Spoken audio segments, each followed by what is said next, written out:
Hello and welcome to this special series of interviews ahead of No Vacancy Hotel and Accommodation Industry Expo London, taking place 25th, 26th of February 2026. I'm Dan Assor, I'm the event director of No Vacancy, and today I'm delighted to be joined by Sam Walters. How are you doing, Sam?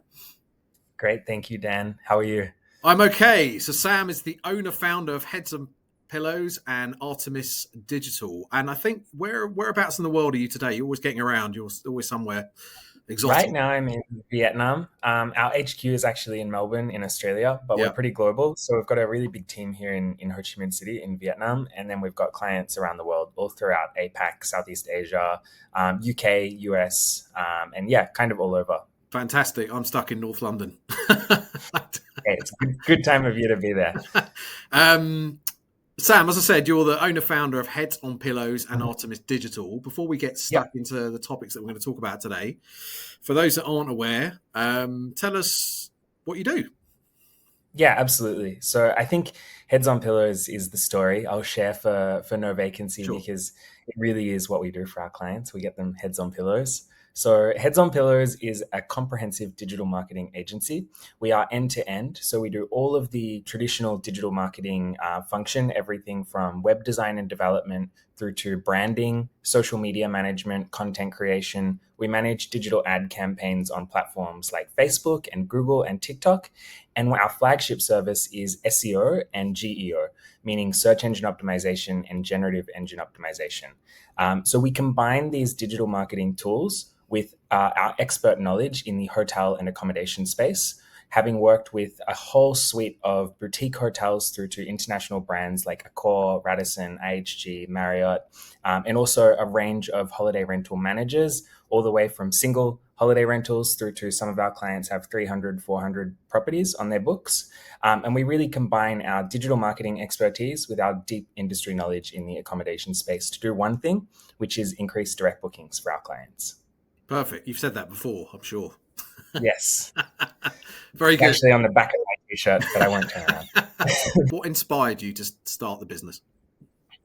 Really great question, actually. So before I started my own business, I was actually working in my very small family business. So in central Victoria, about an hour and a half north of Melbourne, we run a holiday rental management business with about 15 properties on our books, Castlemaine Boutique Accommodation. I was doing all of the marketing, everything from print, digital, SEO, managing like PR relationships, and really that comprehensive end-to-end marketing management role. We were looking for some agencies to support us with some of those sort of traditional digital functions, like managing Google Ads, managing our SEO, but we just kept having really terrible experiences with the agencies we would partner with. They were regularly very not knowledgeable about anything accommodation related. They had really good understanding of e-commerce, really good understanding of professional services, but to understand the unique pain points and challenges in the accommodation space, things like looking for direct bookings, looking to reduce your dependence on OTAs, sorry if we've got any listening, and really looking to maximize your occupancy, but with a focus on that direct channel. They just didn't get it. And they would give us metrics that were like, this many people clicked on the ads, this many people engaged with your content. But there was no focus on the actual tangible outcome, which is more revenue and commission-free revenue through direct bookings. And that really inspired me to come up with the business about 4.5 years ago. Mm-hmm. Since then, we've grown pretty exponentially. And yeah, haven't really looked back. Congratulations. So we're going to get right into the topics that we're going to talk about today. And we're going to start off with one that is very much front and center at the moment. I think you said to me before this, it's your favorite topic right now. Generative Engine Optimisation, or GEO. Yes. So we're hearing more about platforms like ChatGPT being used as discovery engines. I guess my first question is, how exactly is this changing how people find hotels and resorts? Yeah, totally. And you're spot on. It is my favorite topic. I mentioned before we hit record, 20 minutes isn't enough to talk about this. I could talk about it all day and all night, but we'll get straight into it. Yeah. The experience is changing exponentially for the better. And the reason why I'm so excited about this change is not just because there's opportunities to make more money as accommodation businesses, but because the actual guest, the people that we're catering to, that we're selling to, are ultimately having a way better experience online through our AI-based channels. We're going from searching for example, best hotel in Portugal or best hotel in Lisbon, best 5-star hotel in Spain, those sorts of keywords, to find me a excellent hotel for my anniversary with my spouse. It's our 3rd anniversary. My spouse loves Japanese food. We've never been to Barcelona, and we like boutique hotels. We don't want it to be too busy. And ultimately, we want to be walking distance from all of the nearby attractions, so we don't have to spend lots of time or money on Ubers or public transport. It's these specific, really focused queries that we're helping our clients show up for. And ultimately, their guests are getting a much better experience. The time to do research on itineraries is drastically reduced. The quality of the information that they're getting on platforms like not just ChatGPT, but also Gemini, Grok, it's so much richer, and it's just an amazing new frontier for search, where the user is actually just getting a better experience across the board. And thank you. And you mentioned there, like, it's not just ChatGPT. I use ChatGPT, and I think only because I started off on this particular journey just for that. And, you know, as consumers, once we start with something, it's hard to then shift. Same here. I guess that's the benefit of what they call first mover advantage. But will it show up the same on whether it's ChatGPT or Gemini or anything else? Like, as a business, are you having to sort of continuously test each platform? Really great question, and not necessarily. So there are very different ranking factors for showing up on Google's Gemini, for example, compared to ChatGPT. Often there's similarities. The Google AI search or AI overview, or also known as Gemini if you're using the platform directly, it is a little bit more aligned with traditional SEO ranking factors. So the websites that might rank on traditional Google searches are more likely to show up on Gemini, whereas ChatGPT is, I would say, it's more nuanced as an experience. And that memory or that personalization based on your specific user experience and previous searches is a bit more specific to the user. And you can get wildly different results, one user next to another, sitting on the same platform, searching for the exact same thing based on your previous queries. It's sort of, I'm of a certain age, so it reminds me of the dot-com boom of the early 2000s. It was all about SEO and backlinks and all this sort of stuff. Totally. Does that mean SEO is dead? Absolutely not. As long as people are searching, there'll always be a need for SEO. Right. The day people stop jumping online to search for products, services, experiences, that's when SEO will die. But it's continually evolving. And what we needed to do to rank on a platform like Google or Bing, which is quite popular in the US, or Naver in Korea, is very different to what you had to do 6 months ago, 3 years ago, and definitely very different to 10 years ago. But a lot of those principles around good quality content, backlinks still absolutely apply. And things like how quickly your website loads and how crawlable it is are still super important. The most exciting thing about SEO and GEO, from my perspective, is the fact that smaller players are so well positioned to compete with the big OTAs and the bigger players. Because what ChatGPT, Gemini, traditional Google are looking out for is the best quality content for their users. So if you're a beautiful boutique hotel in, say, in East London, and you have really rich information about the neighborhoods, the things to do, the restaurants, activities, sites to see, and it's really localized, really personalized, there's no reason why you can't overtake a global OTA just purely based on the quality and the richness of your content and the basics around your technical optimization as well. Yeah. But do you see, I mean, we don't know what the future holds, but we can probably hazard a guess that these platforms are going to obviously commercialize their offering, and eventually people will be able to pay for placements, I guess, like they do on existing search engines. So that might then obviously lend to the bigger brands sort of taking over again. I know we don't have a crystal ball, but where do you see this going? I would say so. I do think it's just a matter of time before the paid media side of things comes into play on AI search engines. But I don't necessarily think that's a bad thing. Like a lot of people say when they jump onto Google, they skip past the ads and go straight to the organic results. I often find that ads can actually be really rich and beneficial depending on what you're searching for. So we manage a lot of paid ads campaigns on platforms like Google and Meta for boutique hotels. Some of them may be spending 500, 600 pounds a month. So not huge money. And they'll manage to get a really solid and consistent return on investment and level of conversions from those ads, even though they're in the same auction as Booking.com, as Agoda, and these big international players.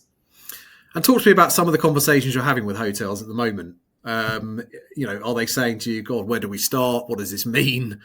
Maybe you can give us like a real life example of some conversations you've been having recently with companies.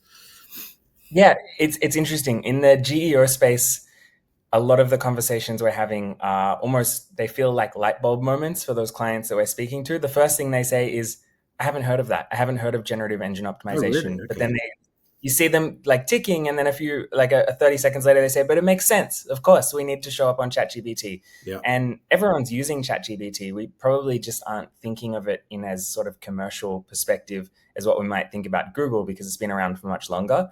But a lot of forecasts I read recently, Gartner is forecasting by 2026, 30% of search will happen on AI search engines. That's up from 5% this year. And I think that 5% is a bit low from my own kind of anecdotal experience, but that seems to be like the public number or percentage. So I think it's usually the reaction is surprised, but then kind of delighted, because it's a huge opportunity. And I think we've all used ChatGPT and had a really pleasant experience compared to traditional search. And that's not just Gen Z, millennials, it's everyone through to your boomers who are maybe a bit more low tech, but actually really benefit from and enjoy that usability and the sort of human touch that you can experience with an AI search engine compared to traditional search. And I'm interested to know how you and your team and your company keep up to date with all this, because it's moving so fast, right? So it's difficult, I guess, to say I'm an expert in this and this, that, and the other. But how do you keep up to date with this sort of thing?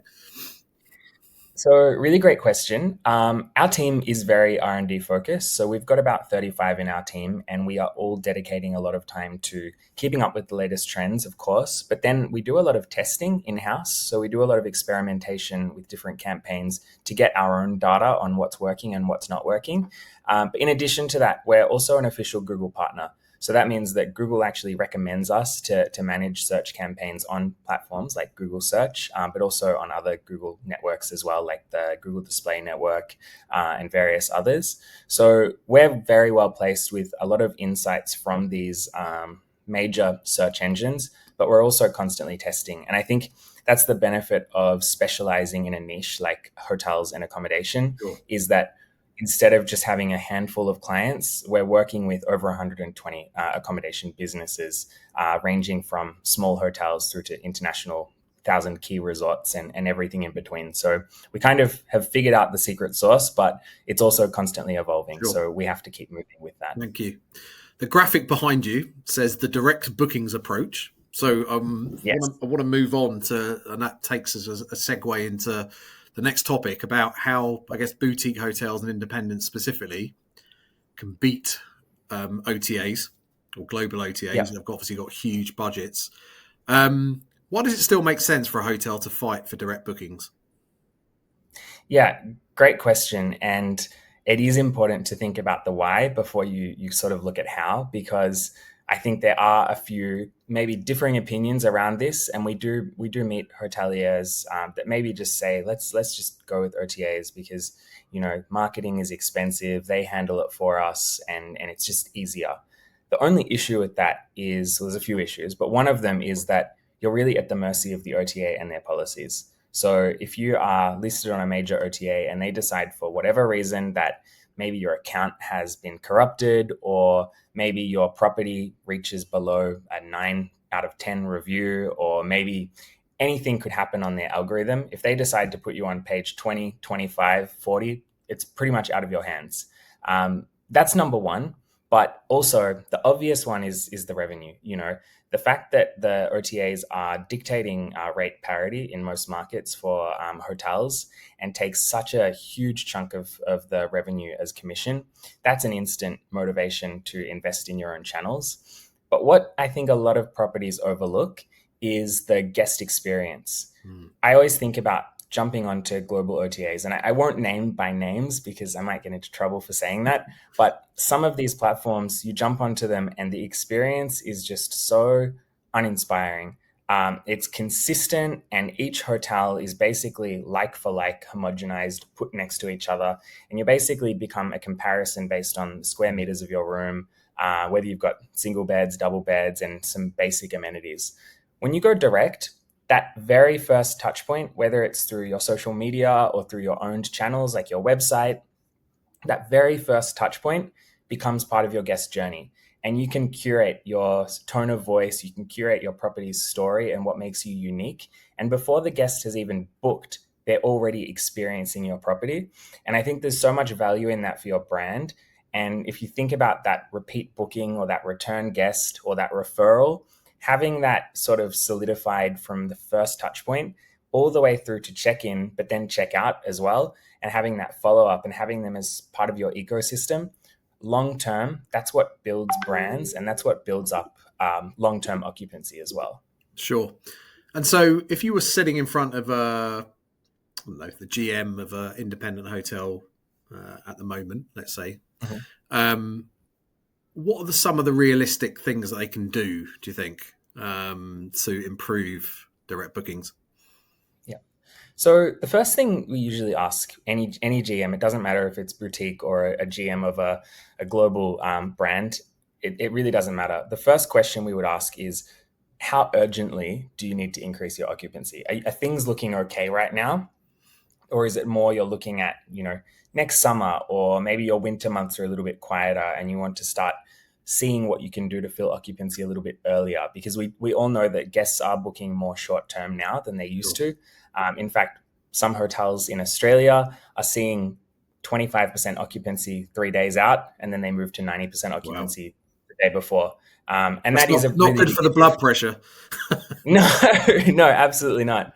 Yeah. So that first question we would ask is, do you need bookings right now? Is this urgent? And if it's urgent, that's when digital ads can really come into play. So we run a lot of high converting campaigns on platforms like Google, Meta, TikTok to basically get in front of your ideal audience when they're searching for you and keeping them engaged until they convert. So not only targeting based on your ideal segment, but retargeting as well until they actually go and make a booking through your website. If it's a little bit more long-term that they need these bookings, this is where SEO and GEO comes into play. These search organic rankings don't happen overnight. It can take 4, 6, even up to 12 months to see really meaningful increases.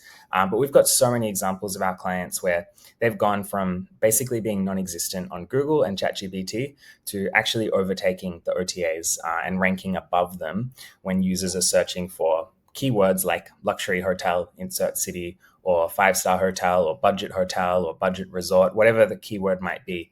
And these benefits are long-term. This pays off in years, and it keeps paying off because ultimately we see, like on average, our clients' direct bookings or portion of direct bookings will increase by about 76% over 6 months.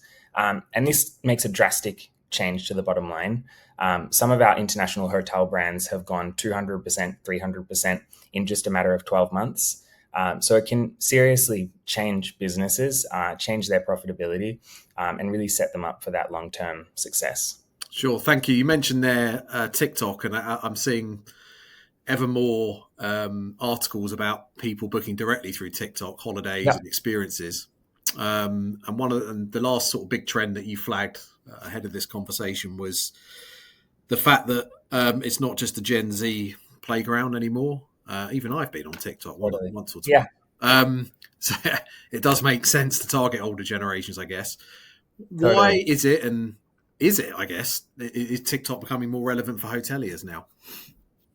First of all, I don't think you're an older generation, Dan. So I wouldn't put you in that basket. But I would say we are seeing a much more even spread across different generations on TikTok. Historically, and when I say historically, I mean as recently as like 2021, 2022, it really did skew towards Gen Z, millennials, and even Gen Alpha.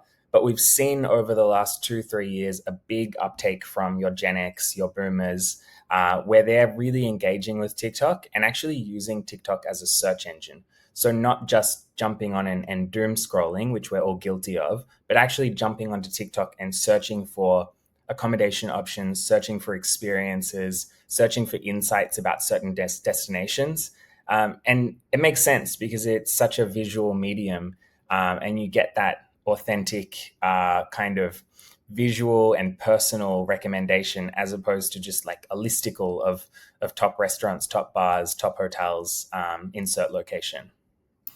And in terms of the type of content, what would you suggest is working? What should a hotel be doing? Again, if you're sitting in front of somebody that hasn't tried it, is it just pictures? Is it a video? How does it work? Give us a sense of what you Definitely should do. video. And something that we really encourage our clients to explore is being imperfect. I think as hoteliers, as accommodation owners, we get in our head that everything needs to be immaculate. And of course, it should be from the guest experience perspective.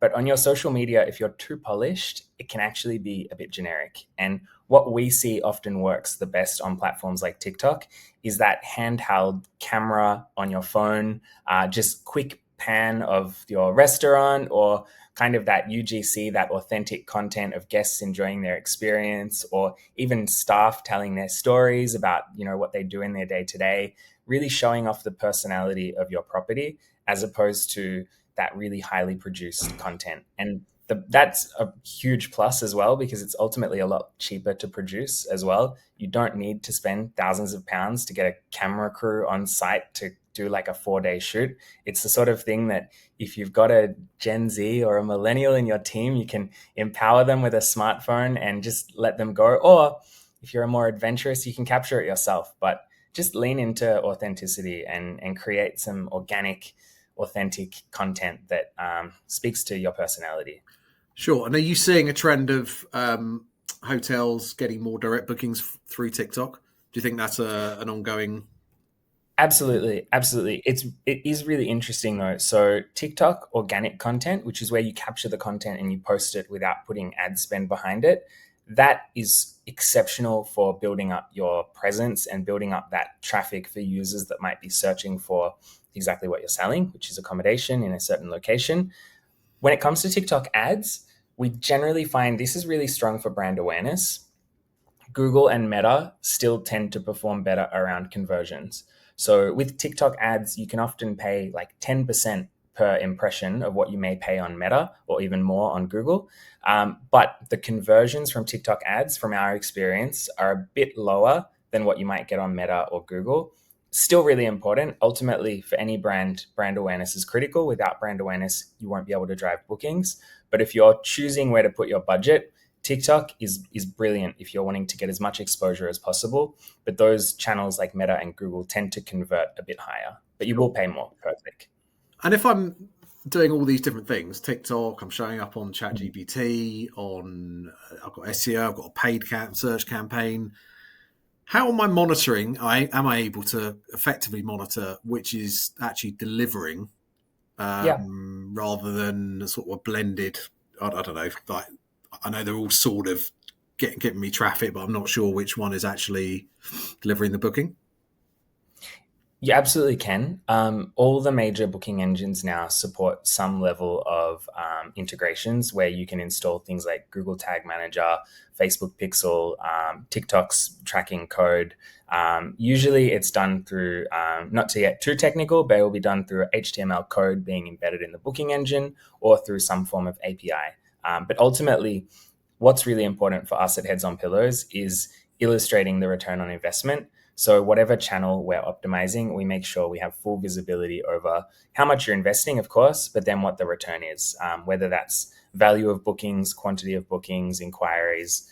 It's critical that there's an outcome that's tangible linked to these activities. Sure, thank you. And as you said at the beginning, you're working across the globe, right, with different clients in Yep. different territories. Are you seeing in different locations take up of these sort of things more than other locations? Is there reticence from some regions to not get Yeah, involved in absolutely. geo? Give us a sense. Honestly, the markets where we see the biggest appetite for direct bookings would be the UK and Australia. There's a real cultural shift in these markets where consumers are actually waking up to OTAs, and they're waking up to the fact that if they book a beautiful cottage in the Cotswolds or in rural New South Wales or wherever it might be, that often 15, 20, 25, or even 30% of that booking fee is just straight away disappearing. It's not going to the local community. It's not even going to the same country. It's gone. Whereas when you book direct, 100% of that goes to the owner. And I think as consumers, as guests, there's a certain there's a peacefulness in that, knowing that you're supporting often a small business owner or a medium business owner, and just going direct to the business and really helping them out. So culturally, I think consumers in these markets want to book direct, but also the properties that we're working with. And some of those properties are international brands like Radisson, Accor properties, but a lot are boutique and independent. There's a real passion and drive from these operators to drive direct bookings, because ultimately it makes their business more sustainable. I think it's more fun as well. You can be more creative with your marketing. You can build out a digital presence that speaks to who you are. And just across the board, I think it's a better experience. Thank you. We're going to see you at No Vacancy Hotel and Accommodation Industry Expo in London. I know you've taken part in No Vacancy Sydney. Yep. Tell us about what people can expect to see and hear from you when you're at the event, why you've chosen to be at the event, and what excites you about these sort of events in general. Yeah, absolutely. So this will be our third year doing No Vacancy. We're doing Sydney in a couple of weeks, then Bangkok in November, or Asia. I think they're calling it No Vacancy Asia. And then, of course, London in February next year. The event is a whirlwind, but in the best way. It's like a one-stop shop for everything accommodation related. So if you want to find a marketing agency, but you want to find tapware, you want to find linen, but it's everything. It's booking engines. But if you come to our booth, the conversation will be practical. It will be direct bookings focused. We will be having giveaways as well. So there's lots of prizes to win. Some of them will be a very high valued, in-depth digital marketing audit. So we'll be happy to have conversations then and there on the day about different businesses and work out what your strengths are and what your weaknesses are. But we'd also love to exchange details and do something a lot more in-depth, and ultimately help accommodation providers map out how they can increase their direct bookings and their occupancy overall. Thank you. I couldn't have said it better myself. Sam, thank you so much for joining us today. It was a whirlwind tour. We covered everything from the new world of generative search, why direct bookings matter more than ever, and how TikTok isn't just for kids anymore. We look forward to seeing you and your team at various No Vacancies in Australia, Asia, and London in February. Thank you very much, Sam. Amazing. Thank you so much, Dan. Great to see you. Thanks for your time.